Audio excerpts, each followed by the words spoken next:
la maison, William, s'il vous plaît, dit Mrs. Jameson avec la politesse pincée qu'elle utilisait pour parler à son chauffeur. Dorothy, voyez-vous, mes domestiques m'adorent. Je n'oublie jamais leur anniversaire et je leur parle toujours poliment. William inclina sa nuque grasse et rasée. Il ne se prénommait d'ailleurs pas William, mais Mrs. Jameson appelait ainsi, pour simplifier, tous les chauffeurs qui s'étaient succédés chez elle depuis la mort de son mari. William posa ses 2 mains potelées sur le volant, et, loin en avant, la Cadillac fit entendre un ronron suave, démarra avec une lenteur infinie, précautionneuse.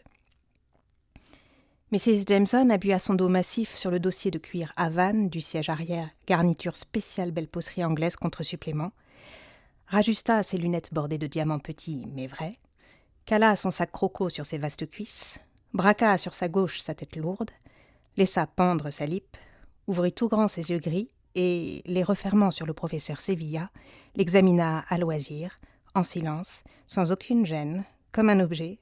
Première impression confirmée. Les yeux sombres, le visage mat, les cheveux ailes de corbeau, il a l'air d'un gitan. Aussi poilu, j'imagine, que le pauvre John. Un vrai gorille. Des poils jusque dans le dos et une toison sur la poitrine.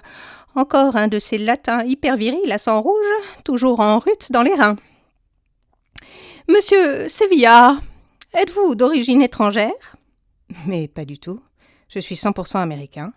Mais mon grand-père paternel est né en Galice. »« En Galice ?» reprit-elle en levant les sourcils. Sevilla la regarda et sourit d'un air courtois. Elle a l'air d'un mérou. Elle a la lippe amère du mérou et son gros œil fixe et stupide. La Galice, Mrs. Jameson, est une province espagnole. Oh, comme c'est romantique, dit-elle en tripotant la serrure de son sac. Elle se sentit déprimée. C'était donc bien une sorte de gitan, après tout. Elle braqua de nouveau sa tête à gauche et reprit possession de Sevilla.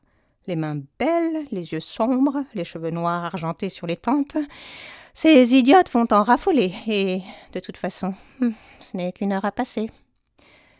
Elle sentit une petite gêne en haut du sein droit, et refoula l'envie de glisser la main sous son chemisier et de sentir rouler sous la peau une petite boule grosse comme une noisette, qui s'appelait peut-être la mort. Murphy était rassurant, mais c'était son métier de rassurer. Mais ce n'est rien, Mrs. Jameson, absolument rien. La voix profonde, l'œil pénétrant, l'air à la fois patient et surmené. Elle se pencha en avant, ferma les yeux, la sueur ruissela le long de ses reins, et elle s'écouta mourir, épouvantée. Quelques secondes coulèrent. Elle cala son dos, releva les paupières, ses yeux gris acier surgirent comme de petites bêtes inquiètes, captèrent le sac croco sur ses genoux, le cuir Havane des sièges, la nuque rasée de William. Tout était là.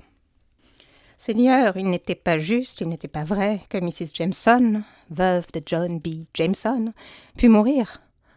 Oh, John pâlit.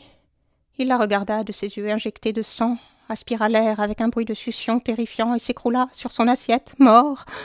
Il y a une justice, Seigneur. Il buvait trop, il fumait trop, il était poilu et lubrique. Mrs. Jameson était assise, parfaite, au sommet d'une montagne, dans une robe bleu pâle semée de petites fleurs. Les lions léchaient ses pieds chrétiens. Elle redressa la tête, avança sa lippe pour effacer son double menton, puis elle ouvrit son sac, en tira une enveloppe fermée, et, la prenant entre le pouce et l'index, elle lui fit traverser toute la largeur de la Cadillac et l'attendit sans un mot au bout de son bras à Sevilla. « Merci, » dit Sevilla. Il rougit sous son teint mat. Ses yeux sombres sillèrent. Il résista au désir d'enfouir aussitôt l'enveloppe dans sa poche et se contraignit à jouer avec elle d'un air distrait, comme s'il s'agissait d'un objet peu important et qu'il pourrait, à la rigueur, abandonner en sortant sur le siège de cuir Havane. « Quelques-uns de nos conférenciers préfèrent être payés en numéraire, » dit-elle d'une voix neutre. « Mais c'est vraiment sans importance, Mrs. Jameson, » murmura Sevilla.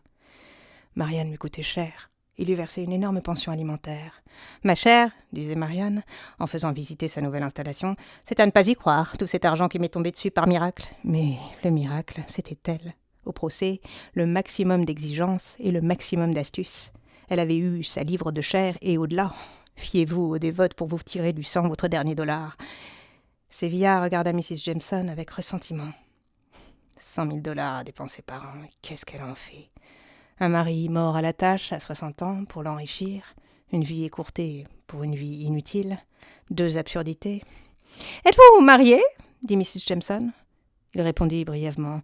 « Divorcé. »« Des enfants ?»« 2. » Elle regarda la nuque de William d'un air de désapprobation. « Ne pensez-vous pas, dit-elle de sa voix de gorge, que c'est un choc pour des enfants de voir leurs parents se séparer ? Je pense, Mrs. Jameson, que c'est un bien plus grand choc pour les enfants de vivre dans un foyer désuni. Et un choc beaucoup plus destructeur, car il est quotidiennement répété.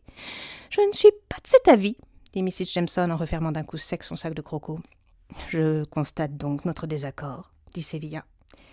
William déplaça ses mains potelées sur le volant, jeta un coup d'œil par le rétroviseur, et, le visage impassible et serein, il pensa « La vieille chienne, toujours à emmerder les gens. »« Quel âge avez-vous » Sevilla tourna la tête. « 52 ans. » Il se sentit furieux après coup d'avoir répondu si docilement. « On fait toujours trop de concessions aux gens, au nom de la politesse. Ils en profitent pour vous malmener. »« Mon mari, dit Mrs. Jameson, est mort à 54 ans. C'était un homme excellent et nous formions, Dieu merci, un couple très uni.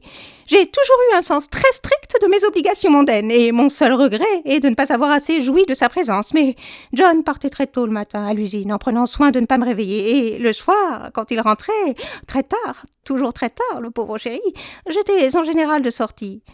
Vous jouissez d'une bonne santé ?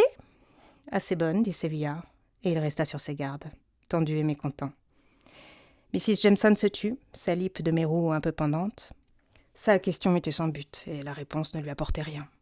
Elle avait l'air d'une poule qui a déterré, en picotant, un petit morceau de verre et qu'il regarde de côté, de son œil rond. Il y eut un silence. Elle ferma les paupières à demi et elle oublia Sevilla. C'était un objet posé sur sa banquette, à ramener après usage dans le coin où elle l'avait pris. Elle soupira. « Oh, le club, la présidence du club, les conférences, quelle corvée! Le temps passé, passé, chaque année un printemps. Combien de printemps dans la vie ?» La Cadillac ralentit, tourna à angle droit et s'engagea avec lenteur dans une allée bordée de cyprès bleus. Les graviers criaient sous les pneus. « Professeur, puis-je vous recommander de ne pas dépasser 40 minutes et de parler en termes simples ?